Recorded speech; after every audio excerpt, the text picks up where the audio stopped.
Hello and welcome to the Superposition Guys podcast. My name is Yuval, and my guest today is Bill Wisotsky, Principal Quantum Systems Architect at SAS. Bill joins me to discuss SAS's vendor-agnostic hybrid approach to quantum and analytics. Highlights include D-Wave warm starts that let SAS prove optimal kidney exchange solution in seconds, as well as quantum machine learning pilots for fraud and bankruptcy modeling and disaster response. He shares a pragmatic definition of quantum advantage, treating QPUs just as another PU alongside CPUs and GPUs, and why rapid progress towards error correction and ideas like Penrose's keep him learning. We hope you enjoy this episode. Hello, Bill, and thank you for joining me today. Hey, Yuval, thanks for having me. This is a great experience. Well, it's a great experience for me as well. So who are you and what do you do? So my name is Bill Wisotsky. I work for SAS. I've been there for about 24 years. Most of that time has been in professional services. I started quantum there about 4 years ago, and it's progressed to where it is today, where we actually have a dedicated team, and I've been moved over to R&D as the principal quantum systems architect. And for those that don't know, SAS, that's not the airline, right? That's not the British Special Forces. Tell me just a little bit about SAS. So SAS has been around since the early 1970s. We're a leader in the anything analytical, right? So machine learning, AI, we do business intelligence, data management. Our solutions are used by virtually almost every company that is doing some sort of analytics. And you missed the shoe company. We're not the shoe either. And you're not software as a service either, right? And so it's not SaaS and you're not SaaS, right? So it's really just SAS. SAS. Either one, capital or all lowercase. Very good. What was the insight that led SAS to go and start exploring quantum, I think you said 4 years ago?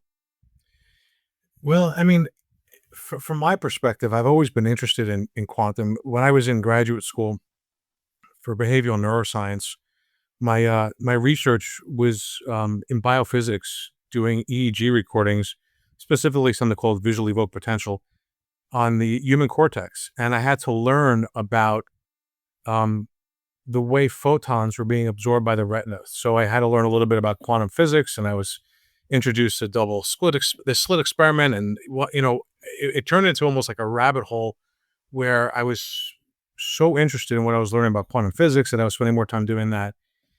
Fast forward, around COVID time, obviously everything shut down. My kids' sports were all canceled. I had a lot of unaccountable time. And I said, let me explore this concept of quantum computing. And I realized it was more advanced than it was years ago when I first researched it.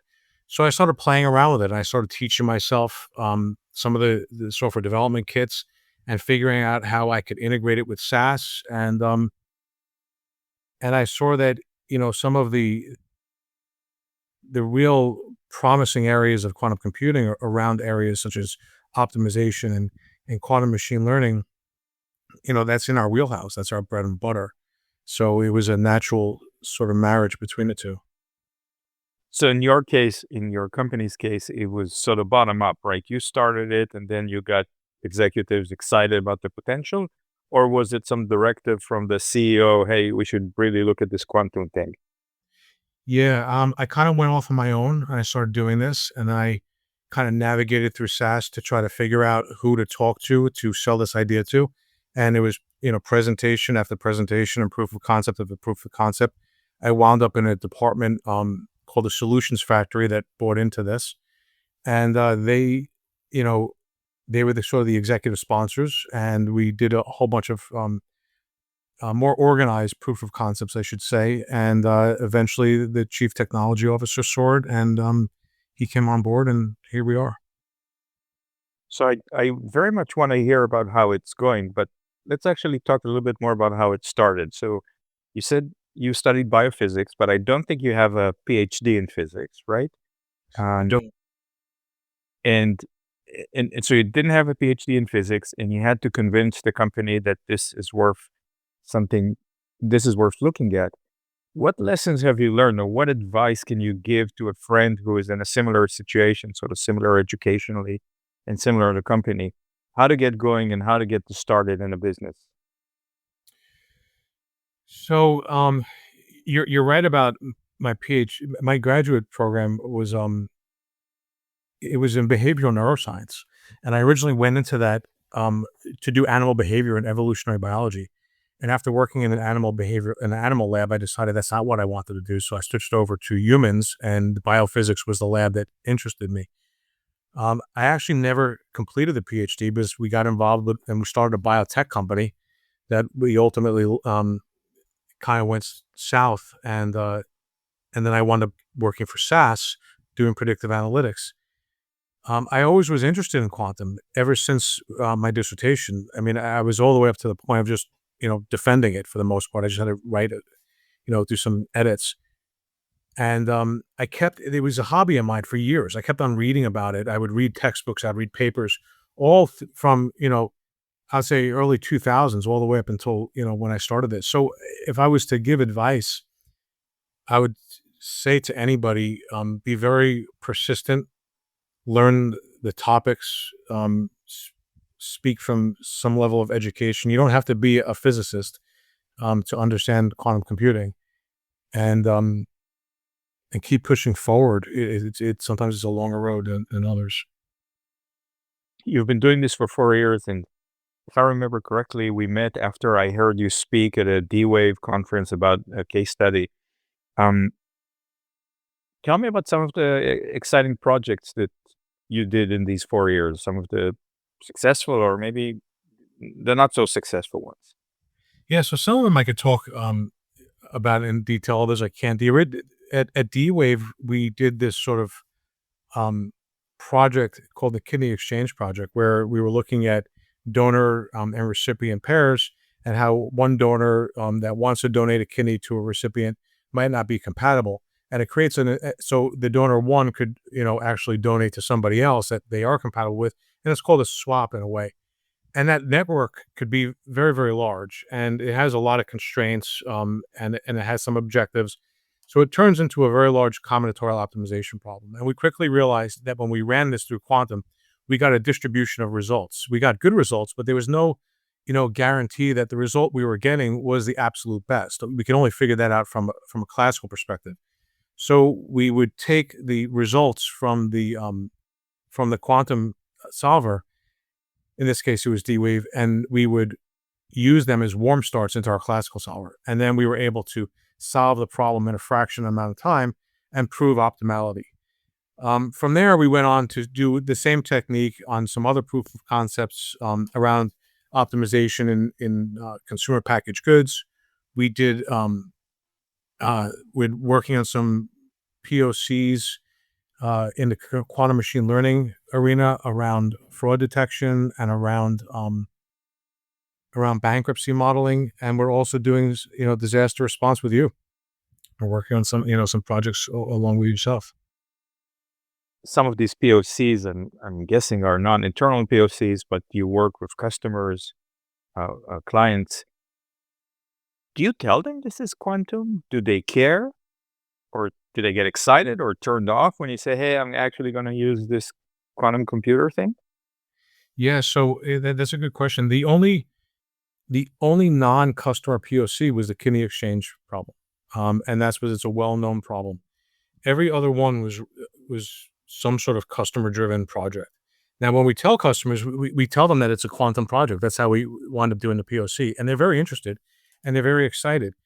We go into this more in a sort of collaborative way where, we don't quite know what's gonna come out of the project. They don't quite know what's gonna come out of the project, and we work with them, from both the quantum perspective and the classical perspective to see, um, what might come out of it, and it's a learning experience for both sides. But, what I've seen, in all honesty, is, a tremendous amount of understanding and appreciation from customers. They're very excited about quantum, and their expectation level is, is very, I wouldn't say low, but it's very negotiable, right? They're not expecting to solve every sort of complex problem.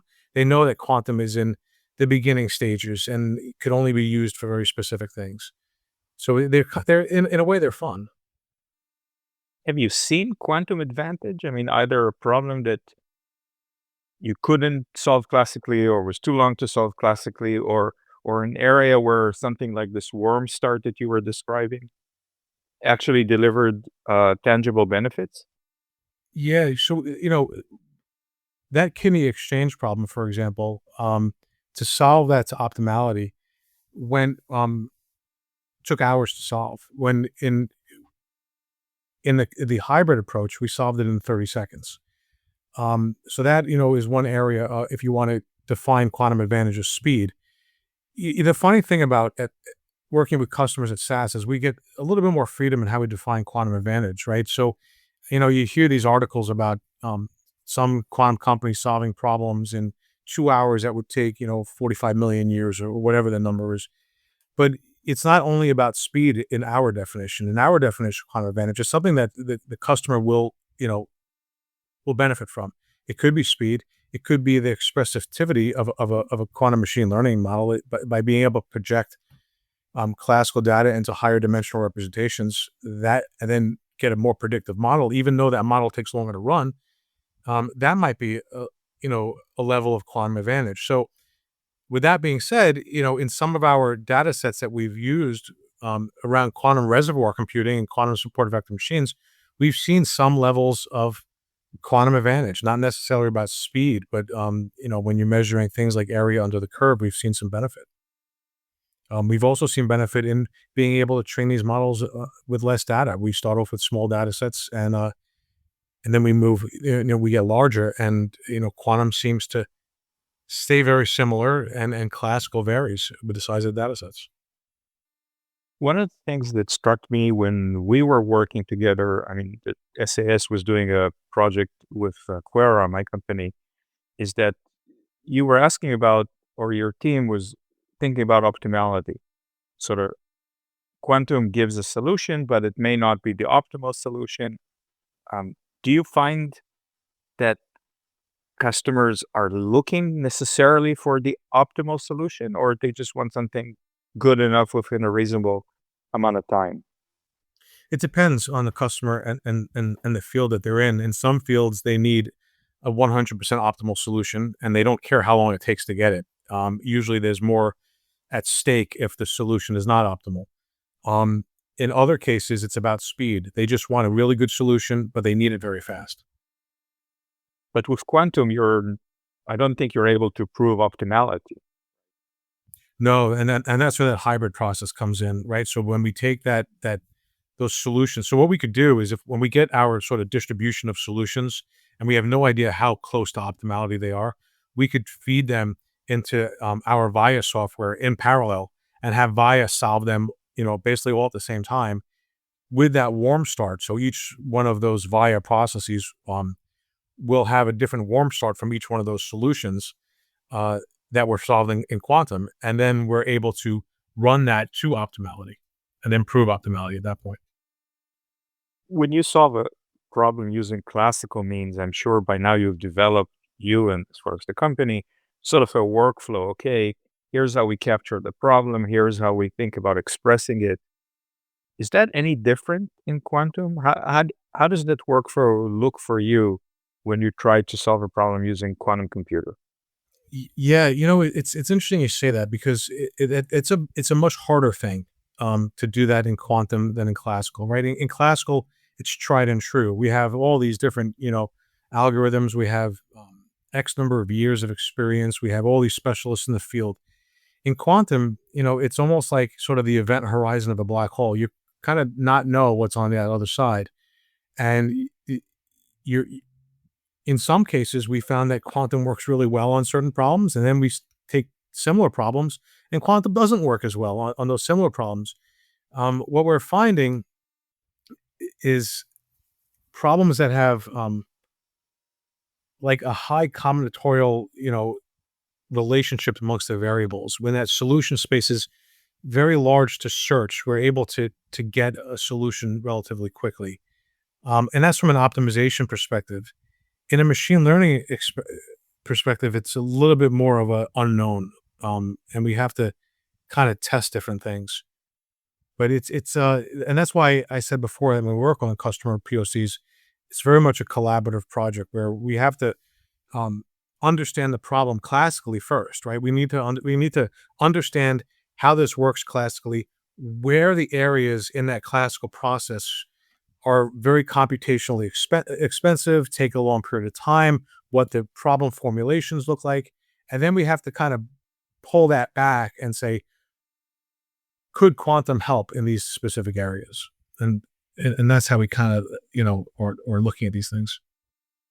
Would it be correct to say that today quantum is just another arrow in your quiver, just another tool in the tool set? So um, it gives you another option on how to tackle a particular problem? Yeah, I mean, we see it as another, what we call a PU, right? We have CPUs, we have GPUs, and now we have QPUs, right? I mean, we don't see it as really any different, and we want to take away some of that complexity from customers, right? A customer today, if they're running a deep learning model in SAS, they're not, looking at the deep learning model and necessarily caring if it's running on GPUs or CPUs. They just want the model to finish, and as fast as it could with as much, as with as much predictability that it can. We see quantum fitting into that paradigm as another sort of way of processing a problem. Do you have a favorite quantum computer? And the Lego quantum computer that you have is not a legitimate answer here. And you don't have to say Quera, of course. A favorite, and why is that computer your favorite? What makes it sort of your first choice, if there's one? I don't have a favorite. I'll be honest. I find that there are strengths and weaknesses across the board. What we're trying to do is we're trying to look at different modalities of quantum computing, right? We're looking at neutral atoms, we're looking at trapped ions, we're looking at photonics and superconducting, because they all have their sort of strengths and weaknesses. They all fit into the quantum puzzle in different ways. And then we look at vendors within these different modalities and then we choose which ones we want to partner with. But yeah, yeah, there's no favorite really. But what makes a vendor a good one for you? Is it the team that you work with? Is that the quality of the documentation, the availability of the machine? I mean, how can a vendor get on your good side? It's a little bit of everything, right? It's a little bit of, we take a look at the quantum computer, the hardware itself, and we see which one is, the most reliable or most advanced. We take a look at the software development kit that we have to integrate with and we have to use and the documentation. But really, what's very important to us is the team that we wind up working with from the quantum manufacturer. If the team is kind of not available or standoffish in some respects, it's harder for us to do our development and work with them. If the partner is very engaging and you know easy to work with, that's a big plus. It's very important. You've been doing this for 4 years. What have you learned about quantum in the past year that you didn't know before? What's new in your mind? Um,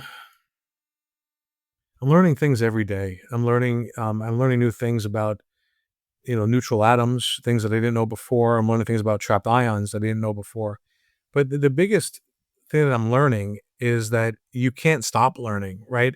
Like, every when I first started with this, they were talking about quantum computing being 20 or 30 years away, but that sort of horizon keeps on getting closer and closer and closer. Um, what I've learned in the last year is that every quantum manufacturer is pushing that horizon of sort of error corrected qubits and large scale quantum computers ever closer to the present. So, I think that is one of the biggest take homes. Um, Another thing that I'm learning is that there are ways of achieving some level of quantum advantage without having these large quantum computers with tremendous error correction. that there are ways of getting various levels of what we, I guess, would call quantum advantage. Just have to be a little imaginative, I guess. When you think of SAS competitors, do you also see them using quantum, or do you find that SAS is ahead in that respect? I mean, I don't know if they're using quantum or not. I mean, there are some vendors that are more niche vendors than us that don't encompass such a you know large breadth of solutions, and they're involved in quantum a little bit, but I don't know if I would call them competitors per se. I think you knew this question was coming, but I do have to ask you a hypothetical um, as we get towards the end of our conversation today. So, if you could have dinner with one of the quantum greats, dead or alive, who would that person be? I think Roger Penrose. Um, I've listened to him talk, and I think that some of his ideas are pretty intriguing. One of his ideas, this orchestrated objective reduction theory, uh, it hits home to me because it's all about consciousness and microtubules and neurons and quantum superpositions and entanglements that happen on the nervous system. And because my background was in behavioral neuroscience, I remember learning about action potentials and creative potentials, and how on-off receptors and parvo or magnocellular sort of arrays in your brain process vision.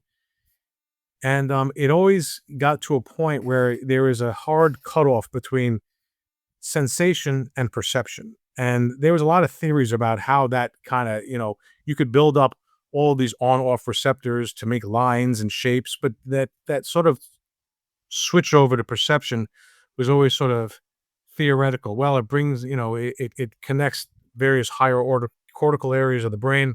And I never liked that. And then when I read about this orchestrated objective reduction theory, it was really the first one that I ever heard about that talked about a quantum theory in neurons that was responsible, for consciousness to some extent. So I thought that was very, very interesting. So I would love to be able to pick his brain about some of this stuff. But as I was listening to you, uh, I think there's a question I forgot to ask. You mentioned that you moved from services to sort of an R&D position related to quantum. What's the difference as it relates to SAS, and what are you going to be able to do in R&D that you weren't doing in services? Yeah, so services, I wasn't doing quantum in services. I was doing quantum on a part-time basis. I was doing it at nighttime, after work, or before work, or at free time. But I had customer engagements that I was working with that had to do with predictive modeling or data access or business intelligence or just performance issues that might arise when doing things on certain types of servers configured in certain ways.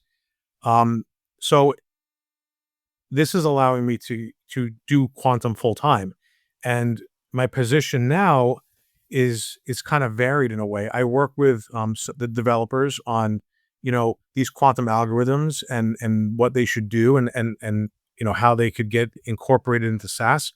I also work with product management as to what when we come up with our sort of first stage of beta products, what they should look like. I work with partners like yourself. I work with academic institutions, and on joint research projects, on presentations, on guest lectures. So it's a fun role in that sense. I get to really get my hands really deep in the algorithm development, as well as high level stuff. That's wonderful. Bill, thank you so much for joining me today. Yuval, it's a pleasure, and this is a great experience. Thank you very much.